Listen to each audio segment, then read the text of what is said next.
অন্নদাতাদের জন্য খুশির খবর।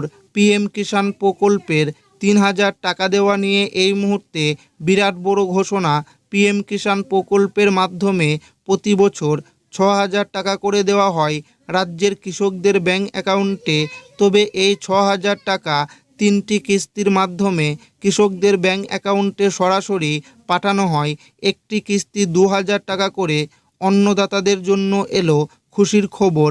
পিএম কিষাণ প্রকল্পে কৃষকদেরকে বছরে ৬,০০০ টাকার পরিবর্তে ৯,০০০ টাকা দেওয়া হবে। তবে এই ২৩তম কিস্তিতে অনেক উপভোক্তাই বাদ পড়তে চলেছেন। কেন বাদ পড়তে চলেছেন? কিছু নিয়ম কৃষকদেরকে মানতে হবে, তা না হলে পিএম কিষাণ প্রকল্পের ২৩তম কিস্তির টাকা অ্যাকাউন্টে ঢুকবে না। দেশের প্রায় ১০ কোটিরও বেশি কৃষক পরিবার এই মুহূর্তে ২৩তম কিস্তির অপেক্ষায় দিন গুনছেন। কৃষকদের অপেক্ষার অবসান। এবার আসতে চলেছে পিএম কিষাণ প্রকল্পের ২৩তম কিস্তির ৩,০০০ টাকা। একটি কিস্তি ৩,০০০ টাকা করে কৃষকদের ব্যাংক অ্যাকাউন্টে সরাসরি ঢুকবে। পিএম কিষাণ প্রকল্পে ২২তম কিস্তির টাকা কৃষকদের ব্যাংক অ্যাকাউন্টে দিয়েছেন। এবার কৃষকরা অপেক্ষা করছেন ২৩তম কিস্তির টাকার জন্য। ২৩তম কিস্তির টাকা দেওয়ার তারিখ ঘোষণা তো কবে থেকে ঢুকবে পিএম কিষাণ প্রকল্পের ২৩তম কিস্তির ৩,০০০ টাকা, সমস্ত কিছু জানাবো আজকের এই ভিডিওটিতে এবং আপনাদেরকে প্রমাণ সমেত দেখাবো। তাই ভিডিওটি প্রথম থেকে শেষ পর্যন্ত দেখবেন এবং আপনি কোন জেলা থেকে দেখছেন অবশ্যই কমেন্টে লিখে জানাবেন। খুশির খবর অন্নদাতাদের জন্য, শীঘ্রই অ্যাকাউন্টে ঢুকবে পিএম কিষাণের ২৩তম কিস্তি। কবে আসবে ৩,০০০ টাকা? দেশের কয়েক কোটি কৃষকের জন্য সুখবর। কেন্দ্রীয় সরকারের অন্যতম জনপ্রিয় প্রকল্প পিএম কিষাণ সম্মান নিধির ২৩তম কিস্তির টাকা নিয়ে বড় আপডেট সামনে এলো।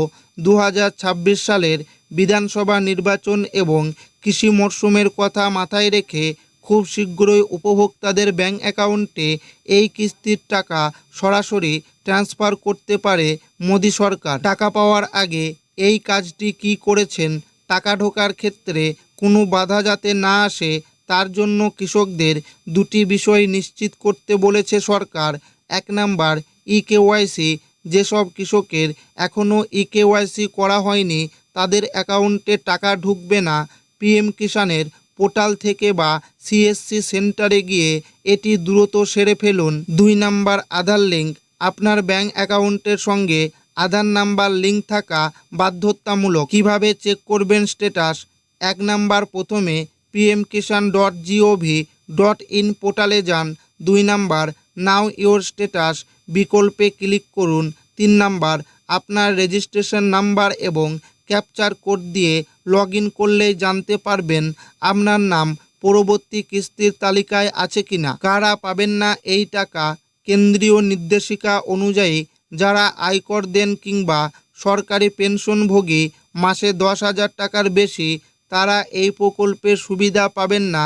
এছাড়া জমির রেকর্ডে অসঙ্গতি থাকলেও টাকা আটকে যেতে পারে। দেশের প্রায় ১০ কোটিরও বেশি কৃষক পরিবার এই মুহূর্তে ২৩তম কিস্তির অপেক্ষায় দিন গুনছেন।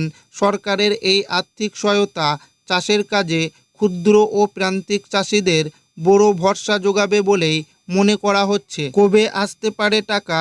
যদিও সরকারিভাবে নির্দিষ্ট কোনো দিনক্ষণ এখনও ঘোষণা করা হয়নি, তবে অর্থ মন্ত্রক ও কৃষি মন্ত্রক সূত্রে ইঙ্গিত পাওয়া যাচ্ছে যে মে মাসে কৃষকদের অ্যাকাউন্টে ৩,০০০ টাকার এই কিস্তি জমা পড়তে পারে। সাধারণত ৪ মাস অন্তর এই প্রকল্পের টাকা দেওয়া হয়। সেই নিয়ম অনুযায়ী ২৩তম কিস্তির সময় প্রায় আসন্ন।